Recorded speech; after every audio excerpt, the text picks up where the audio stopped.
नमस्कार, जय हिंद, वंदे मातरम साथियों। धरती दर्पण न्यूज चैनल में आपका स्वागत है। मैं हूं आपके साथ आपका मित्र योगी माथुर। आज हम आपसे एक ऐसे गोवध से परिचय कराएंगे जो अपने जीवन काल में घटे हुए इस प्रेरणादायक घटना से अपने जीवन को एक नई दिशा दी और एक समाज को एक नया संदेश देने का प्रयास किया। तो हम स्वागत करते हैं चौधरी मातूराम गौशाला से आए हुए बाबा रामवीर बोलू जी का, जो भूतपूर्व चेयरमैन हैं। और 10 जनवरी को वहाँ भिवानी गांव मामला सांगा रोड पर गौशाला में वार्षिक कार्यक्रम कर रहे हैं और उसी के आमंत्रण के लिए यहाँ पधारे हैं। तो सर्वप्रथम तो हृदय से इनका तपस्वीवाद परिवार इनका स्वागत करता है और धन्यवाद करता है। तो इतने दूर से चल के आए और गौ माता के गोवंश को बचाने के लिए सब प्रयास कर रहे हैं, संकल्पबद्ध है, वचनबद्ध है और उस पथ पर आगे बढ़ रहे हैं। तो आइए जानते हैं बाबा रामवीर बोलू जी से कि वे चेयरमैन छोड़कर गो भगत कैसे बने, उनका सफर कैसे किन मोड़ों से और किन परिवर्तनों के दौर से गुजरा जी। तो बाबा रामवीर बोलू जी का स्वागत है। कृपया आप ये बताएं कि आप चेयरमैन के पद तक पहुँचे थे। सभी भाई बहनों को बाबा रामवीर बोलू की हाथ जोड़कर राम राम।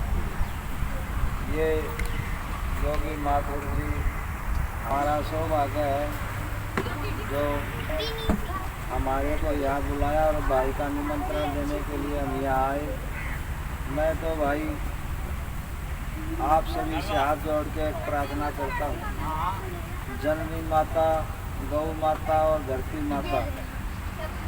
जननी माता और गौ माता तो बिल्कुल विलुप्त होने की कगार पे आ गई। इसके दोषी कुछ हम भी हैं और सरकारें भी हैं। सरकारें बोलती बहुत ज़्यादा हैं लेकिन काम बहुत कम कर रही हैं। कहने को तो कुछ भी अखबारों में निकलवा देंगे, गौ माता के लिए ये करेंगे, गौ माता के लिए वो करेंगे। लेकिन आप कहीं भी किसी शहर में, गांव में चले जाओ, गौ माता नंदी महाराज की जो दुर्गति अब हो रही है ये बहुत ही नुकसानदायक आएगा। एक दिन ऐसा टाइम आ जाएगा जैसे जैसे गौ माता लुप्त होती जा रही है, धरती माता के लिए भी भाई और सृष्टि के लिए भी एक खतरे का निशान है। तो सभी भाई बहनों से बाबा बोलू चेयरमैन की तो भाई हाथ जोड़कर प्रार्थना है, गौ माता को और अपनी माता को दोनों को सेवा करो भाई। इससे बड़ा दुनिया में कोई धर्म नहीं है, इससे बड़ा कोई मंदिर मस्जिद कुछ भी नहीं है। गौ माता और जन्म देने वाली माता की सेवा करो।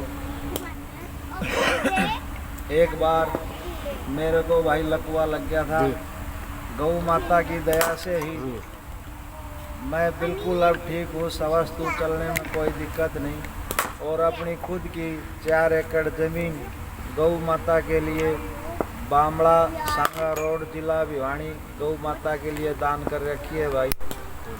और 10 जनवरी को अब जो इतवार आएगा संडे को हवन है, भंडारा है। कोई भी भाई गौ भगत है पहुँचे हमारी गौशाला की, गौ माता की और भाई बहनों की दया से आप आएंगे, हमारी शोभा बढ़ेगी। जैसा कि आपने सुना कि बाबा रामवीर बोलू जी ने गौ माता के विषय में कि उनके क्यों किस प्रकार रक्षा नहीं हो पा रही, क्यों उसकी सुरक्षा नहीं हो पा रही, क्यों उसको सम्मान नहीं मिल पा रहा जिसके बाद उत्तराधिकारी है। और हर धार्मिक ग्रंथ में हर महापुरुष ने,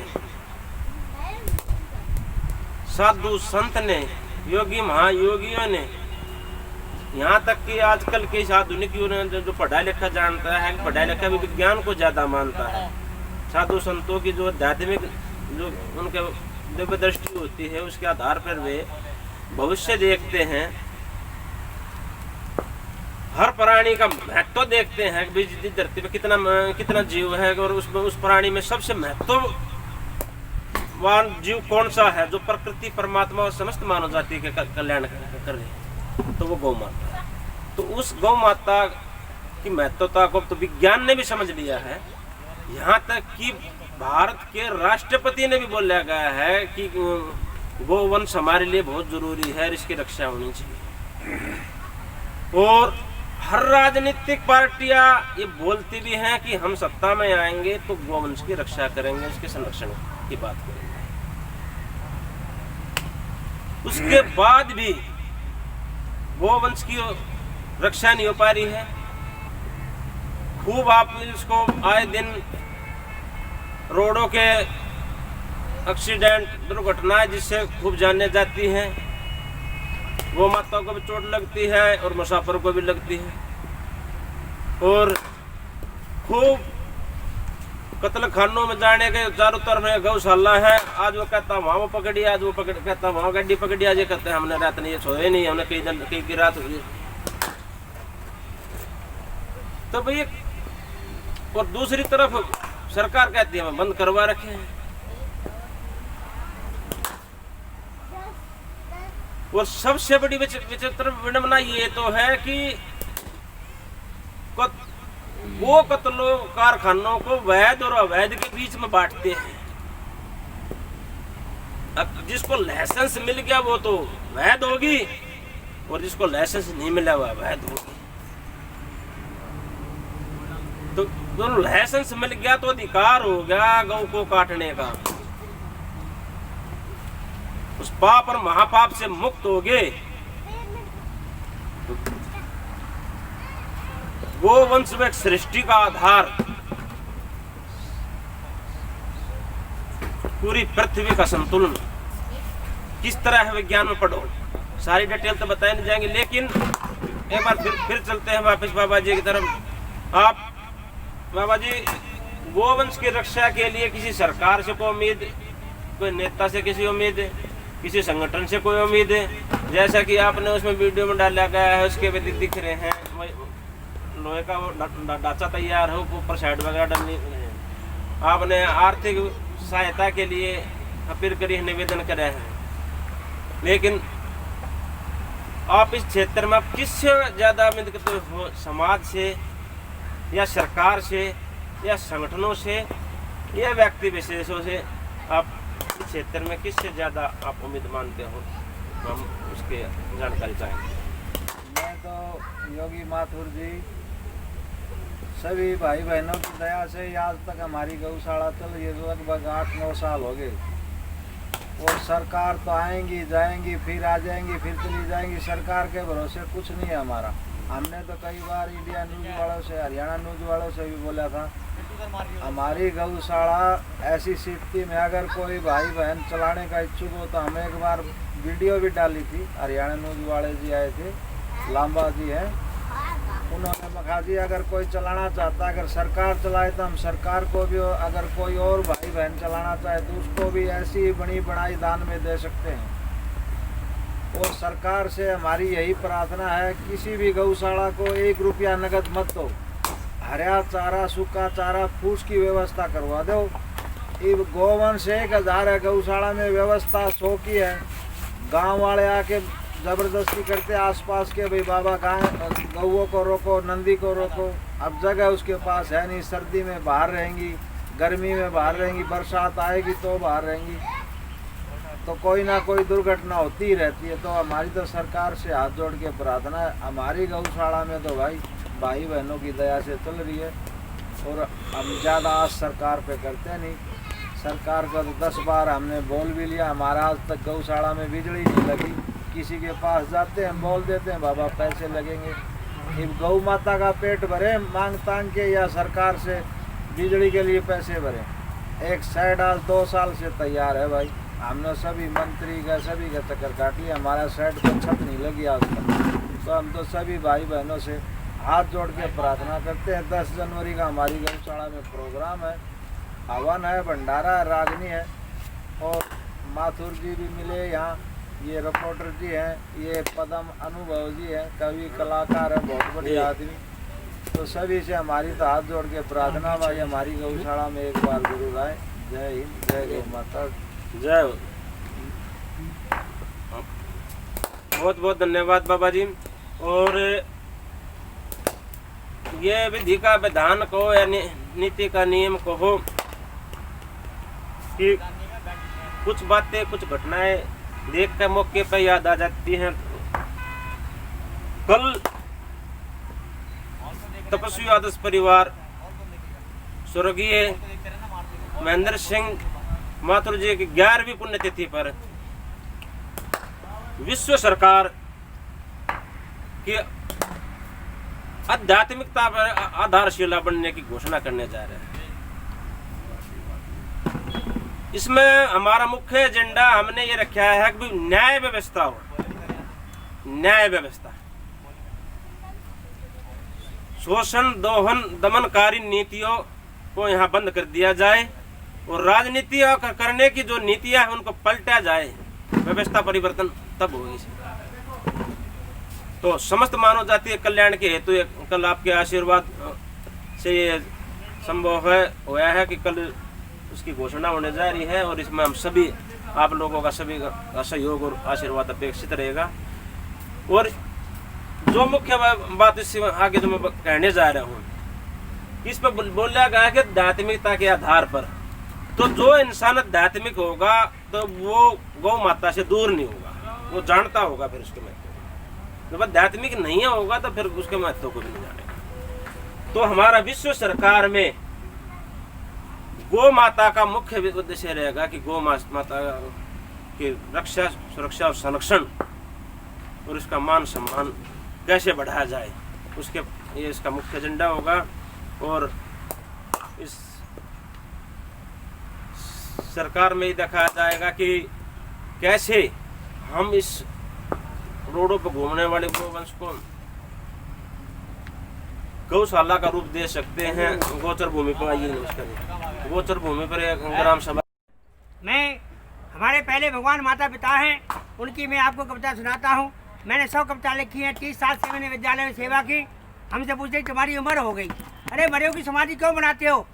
अरे जीते जी की सेवा करो तो आपको आनंद मिलेगा। मरे को पानी, जिंदे को पानी नहीं देते हो, मरे की मूर्ति लगा के वो फूल चढ़ाते हो। ये कौन सा मतलब है? संसार में जीते जी की सेवा करनी है। जीते जी संसार की तुम सेवा करे लो, मन चाही झोली दुनिया में भर लो। जीते जी संसार की तुम सेवा करे लो, मन चाही झोली दुनिया में भर लो। जीते जी का खेल है, सब कुछ जीते जी की माया रे। जीते जी का खेल है, सब कुछ जीते जी की माया रे। जाने के बाद कोई पूछने न आया रे, जाने के बाद कोई पूछने न आया रे। जीते जी संसार की तुम सेवा कर लो, मन चाही झोली दुनिया में भर लो। तो ये संसार चलता है और चलता ही रहेगा। ये कभी न रुका है और न रुकेगा। हमारा कर्म हमने खुद बनाना है, खुद लिखना है। जनता ने फर्ज निभाया है। जनता किसी लिए आपको बैठाती है, लेकिन आप भूल जाते हो। ये नहीं पता आपको ये कुर्सी आज है कल चली जाएगी। जनता ने फर्ज निभाया है, तुम अपना फर्ज निभा देना। जो वादे कीने जनता से पूरे करके दिखला देना। अपने कर्मों से ही तुम अपना इतिहास बना देना। समय की धारा ये कहती है, समय की धारा ये कहती है, वादा नहीं भुला देना, वादा नहीं भुला देना। शासन करने वालों सुन लो, ये तुमको समझाना है। चंद रोज को मिली है कुर्सी, एक दिन तो ये जाना है, एक दिन तो ये जाना है। सदा न रहना इस दुनिया में, सदा न रहना इस दुनिया में, किसी का नहीं ठिकाना है। सोच समझकर कदम बढ़ाना, ये तुमको समझाना है, ये तुमको समझाना है। ये फर्ज तुम्हारा है, जनता के दुख दर्द मिटाना कर्तव्य तुम्हारा है। महंगाई जो बड़ी देश में, इसको कम करवा देना। महंगाई जो बड़ी देश में, इसको कम करवा देना। आटा चीनी चावल शक्कर के तो रेट गिरा देना। घी और तेल मिर्च और दालें, घी और तेल मिर्च और दालें, इनको सही करा देना। आलू गोभी बैंगन प्याज है, आलू गोभी बैंगन प्याज है, जनता तक पहुंचा देना, जनता तक पहुंचा देना। महंगाई जो रही देश में, महंगाई जो रही देश में, कैसे हम बच पाएंगे, कैसे आगे पेट भरेंगे, कैसे हम चल पाएंगे। खाए गरीबों के देखो तो घर उजड़ते जाएंगे, बिजली पानी नहीं मिला तो हाहाकार मचाएंगे, हाहाकार मचाएंगे। ये फर्ज तुम्हारा है, जनता के दुख दर्द मिटाना कर्तव्य तुम्हारा है। हुए घोटाले देश के अंदर, इसको बंद कराना है। हुए घोटाले देश के अंदर, इसको बंद कराना है। रिश्वतखोरी बेईमानों के, इनके होश उड़ाना है। चोर बाजारी बड़ी देश में, उनको ये समझाना है।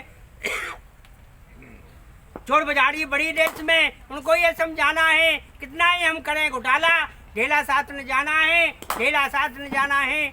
विदेशों में जो पड़ा है पैसा, उनको आज मंगा देना।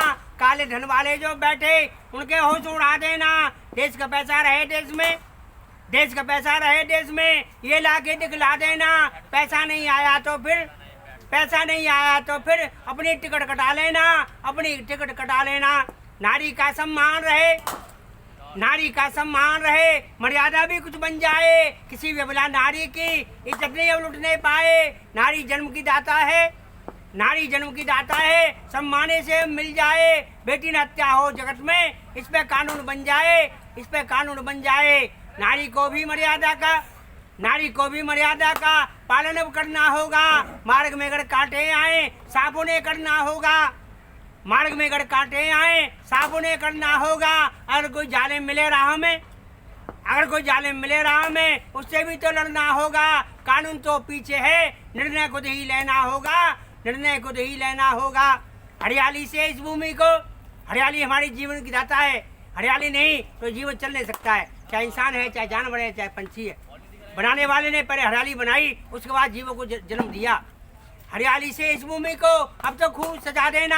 तरह तरह के वृक्ष लगाकर देश को चमन बना देना। बाग बगीचे रहें देश में, बाग बगीचे रहें देश में, इनका निर्माण करा देना।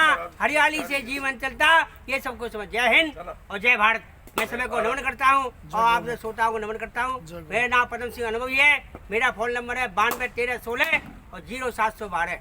अगर किसी भाई को अच्छी लगी है तो मेरे फोन नंबर में जरूर वो करना 921316 0712। जय हिंद और जय भारत।